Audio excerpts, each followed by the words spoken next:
Табиғи жаратылған келбетіне көңілі толмайтындар үшін бас ауыртар мәселе жоқ қазір. Қасы ұнамаса сызып алады, ерні ұнамаса далаптайын. Тіпті татуировка арқылы денесіне ірілі ұсақты сурет салдыратын ерекшеленгіштер қаптап кетті. Мұның бәрі денеге сурет салдырудың соңы неге апарып соғатынын білмегендіктен.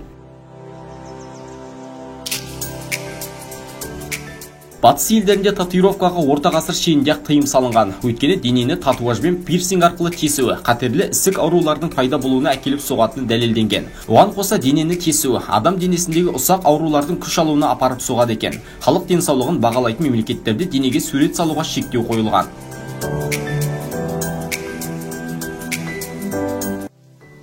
Қазақ халқы үшін де бұл дүние жат. Ата-бабаларымыз мұндай таңбаларды тек малға қолданған. Шариғат бойынша мұндай тәсілдерді дене кемістігін жою мақсатында ғана қолдануға болады. Исламда табиғи қалыпты өзгертуге рұқсат етілмейді.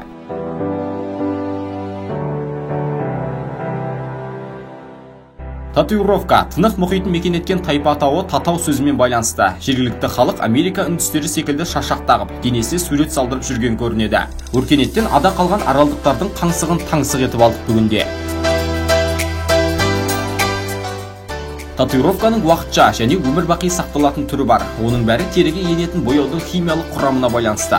Сурет салуда қолданылатын бояулар құрамында денатурат, металл спирті, этиленгликоль, альдегидтер сияқты улағыш заттар болады. Өз кезегінде олар адам саулығына кері әсерін тигізбей қоймайтыны айтпаса да түсінікті. Кейбір жағдайларда сурет салынған денеде аллергия пайда болуы да мүмкін. Денедегі суреттің тигізер зияны оның көлеміне де тікелей қатысты.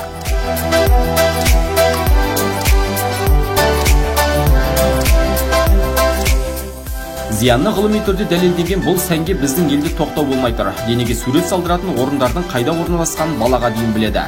Бұрындары тек шетелдік фильмдерден көретін татулар қандастарымыздың тәніне де таңба болып түсуде.